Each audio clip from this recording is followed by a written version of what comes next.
Teksa situata në Vlorë po shkon drejt normalizimit, shpërndarja e ndihmave është kthyer në epicentër të punës së autoriteteve vendore. Edhe sot nuk kanë munguar debatet mes banorëve dhe anëtarëve të Komisionit të Shpërndarjes së Ndihmave, ku shpesh janë shënuar dhe momente tensioni.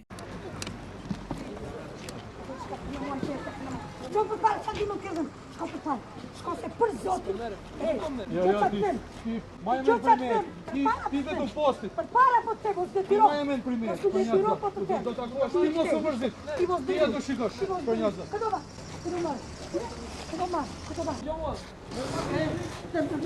Mua se për zotin zoti. Për goshma privalitë të të ditur. Çandi me këve.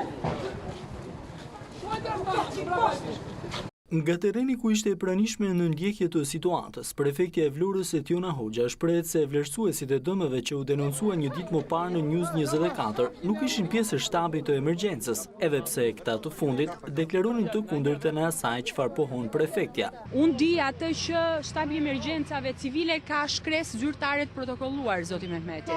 Dhe në shkresën zyrtare të protokolluar, të 3 personat që juve keni paraqitur me pamje filmike apo fotografike se nuk e kanë parë, nuk figurojnë të jenë pjesë e grupeve të terrenit. Po pse pati një shkarkim? Çfarë shkarkimi pati për ta dhe ç'ne ata në banesat e qytetarëve? Po, sepse të dy inspektorët janë inspektorë, siç edhe keni thënë edhe juve, janë inspektorë të departamentit të bujqësisë, drejtorisë rajonale të bujqësisë. Ndihmave të shpërndara sot në Vlorë u bashkua dhe shoqata operatorëve turistik, e cila shpërndau vetë ndihmat për banorët e prekur nga vërshimi i ujrave.